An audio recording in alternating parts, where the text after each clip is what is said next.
The market doesn't know what keeps you up at night. It doesn't know when you want to retire, and it doesn't know how old you are. The simple truth is, the market doesn't care. But if you care, you've tuned into the right place. You're listening to Investor Resources, bringing clarity to the confusing world of finance. Here are your hosts of Investor Resources, Don Creech and Perry Sykes.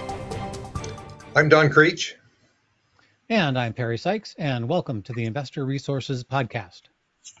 You know, most of us don't want to take time to think about the pandemic because when we do think about it, we think of massive issues that were all messed up and went backwards. It was so much fun. Yeah, that was great, wasn't it? Yeah, let's talk about the pandemic some more. Yeah, you're right. If anything, what we've learned is that in the retrospect here is that the whole pandemic and the government shutdown around the world, it wasn't just the United States, it was globally. Central banks and governments said, stay home, go nowhere, you're going to wear a mask. Oh, by the way, we're not sure how you're going to get groceries, but we'll figure that out along the way. Medical care, maybe. I mean, this was a government experiment that had really been laid out, we now know, at the World Economic Forum in prior years. And it was a test to see whether or not the population had a Pavlovian response of obedience to their world masters, and we did. Way too much, yeah. And we are trying to unwind it. Well, the World Economic Forum's not so much, but the rest of us who are trying to take care of our families are trying to figure out how to unwind this. Business is trying to unwind it, live with a return to more normal supply chain deliveries, labor availability, and healthcare that seems much more difficult than it did in decades past. All of that's supposed to be progress. But there is one benefit that's happened here, and that is the demand for housing changed significantly, and the supply of housing perhaps more so, because the zero interest rate policy that we had leading into the pandemic and that sustained there for a brief period of time allowed tons of people to refinance their mortgages and now have very low payments, and they have no incentive to sell. It has to be an emergency, healthcare, family crisis, job relocation, but that doesn't drive the existing homeowner to just to pack up and leave across the board because, hey, I think it'd be fun to live in Tennessee for a few years. What do you think? Right. Yeah, that doesn't happen. Not quite as easy when you're dumping a 3% mortgage and picking up a 7 or 8% mortgage at the peak. It's like just that change alone was enough to tell people I'm going to cool off on that idea and just sit pat. And so everybody was sitting still. Plus, during the pandemic, something else very unexpected happened. Prices just went through the roof. Everybody started the demand for housing increased greatly, a lot from work from home. People were trying to find a place where they could have a new home office, trying to find someplace else to move to. So prices went through the roof in real estate. And right when you would think nothing would happen during a lockdown, turned out the opposite was true. And the real estate prices really took off. And combine that with the strong stock market in 2023, and all of a sudden, people were the balance sheets of people and their retirement prospects didn't seem quite as grim as they did just a couple of years before. So the combination of those provided some substantial relief, because we just go back a few years and prior to the pandemic, we look at the housing collapse after the 07, 8, and 9 mortgage problems that we had in the country, and they weren't entirely ours, but we had a big bunch of them, and it looked like the major asset that was going to provide boomers with ability to retire, sell their house, convert the capital into income producing asset of some sort. Right. All of a sudden that disappeared. So it was just gone. And it's hard right now. It's you need to remember how bad it was back in 08. It was startling, the number of people that just, like you said, Don, you're the one that named it for me. It's called jingle mail. You just mail the keys back to the mortgage holder. You're not making the payments. You're just, hey, you guys deal with that. I'm out. And it was so bad that it wasn't just people. There were whole developments that were just walked away from by developers who were like, We were going to build 50 houses. Now we're going to build none. That was a horrible time, and no one could see an end to the pit that residential real estate had fallen into. It was bad. So one of the benefits that has happened in our economy is that without existing home inventory being very high, in fact, it's Yeah, abnormally low, home builders have been able to build houses. That's been good for the home building construction industries, not so sure, much for office buildings, but residential real estate industry has actually done very well over the last decade. And even with correct. the higher mortgages, most home builders figured out how to adapt. They had to start with some pain because when things slow down, there's always some pain. So they ended up getting rid of some expensive inventory at losses, but they learned to discontinue speculative projects, shrink the size of the developments that they were going to do. They shrunk the house size to make them less expensive, and they removed amenities. There's still demand. People want to get out of apartments. I mean, if you particularly if you're in family formation stage of life and Sure. you have Yep. children, where do you want the kids to play? In your backyard or on the asphalt in front of the rental apartment? Yeah, that's a Beautiful pretty parking easy lot. That's choice. right. Yeah. Not And good. Not good. so people want houses, and they have to come from somewhere. So the home builders, the stock price moves around a little bit, but the trend happens to I think remain quite strong from a demographic standpoint, and interest rates have kind of stabilized. So it's not the cheap mortgage that we had a few years back, but those 2 and 3 below 4% mortgages, they're not coming back. That's an abnormal period of history. We get mortgages Very in much the so. in the fives and sixes and sevens. That's where houses have been purchased all of my lifetime. I mean, Correct. that's what my parents paid. Well, maybe post-war, it might have been a little lower, but we get into the 70s and the 80s and the 90s. I mean, that's what you paid. In fact, I had a client back in the early 80s bought his first house and the mortgage was 21% interest. Yeah, 21. But that's How's what it that? was. Yeah, Yeah. when things got better. And that's what's happening right now. Things are getting better. The Fed is going to lower rates. They're just not going to lower rates this month or this quarter, maybe not next quarter.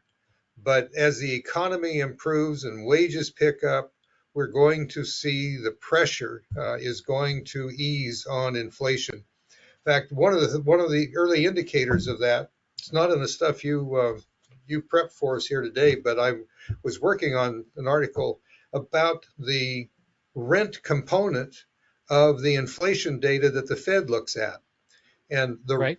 rent component, actual rents or homeowners equivalent rent, is about There one you go. third of the CPI data and the CPE data.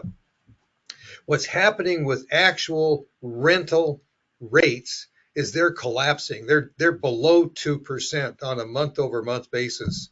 And the year over year basis is below 5 now, I believe, but it's trending down because that's the whole last year. And those rental agreements are typically 1 year long. And so it takes Sure. 12 months to find out what the new rate is. And the month data basically says, I think within 6 months, the Fed's going to say, we're achieving target. There you And go. we Because can start. like you said, that real estate data takes a while to get into the system. Even though it's a huge component, it's always on a lag. So it takes a little while to get in. So the Fed, while things are looking like inflation is coming more under control, they're going to wait till some of that data hits, and then they can say conclusively, yes, inflation's actually heading the direction we want, and it's awfully close to where we need to be, so we can begin to back out of these record high recently record high increases, interest rate increases, and they'll begin to get out of that. So, like you said, Don, that's going to happen. Inflation's going to moderate. The economy is still strong, employment's still strong. So the Fed's got room both to wait a minute right now, but they will cut rates as it becomes clear that inflation is being a little less sticky than it was and actually begins a decline that they can see it ending somewhere in their 2% range. One of the fears they've had is whether or not we're going to be in a wage price spiral, because you take a Yes, look at this last year. I mean, the union, the auto union, got a big wage increase. big, The Actors Guild got a wage increase. There have been numerous announcements. I think it was UPS or FedEx announced that they were raising wages. And so part of the fear has been we have a labor shortage, not enough people knocking on a door saying, I want work, and we're going to have to sure, raise wages some more. And if you get raise wages, people have discretionary income. They have discretionary income. They keep buying stuff. If they keep buying stuff and the inventory is not there, then the prices go up. It becomes a self-fulfilling prophecy, but it that actually can happen. doesn't look. Yeah, It actually doesn't look like there's that much pressure on it. For one, union membership. If we go back into the early 80s or the late 70s, union membership was around 30% of the labor force, and today it's barely 10. So yep, the auto workers and then the airline pilots and every other union says, well, look what they gave those guys, and you got to give us at least as much as that. As a pilot, I'm more important than a guy who puts a tire on a car. That's the argument. But the fact is, it's there's not true. It's enough. true if you're flying. So yeah, Yeah, if you're in a plane, you probably think that's true. I agree in a plane. Yeah, yeah, exactly. So But there's not that much pressure in the economy from the wage side of it. right, And one of the ways that we see that reinforced is that just a year or two ago, people could quit jobs with certainty that they could find another job quickly at more pay. correct. I have a granddaughter who, over the course of 2 years, quit jobs 5 times, and every time she had a job, the day after her termination day, her final day at work, she had a job the next Monday, and it was always for more money. It's That nice to be environment, wanted, isn't it? Yeah, yeah, yeah. that That's condition nice. doesn't exist today. It's much harder.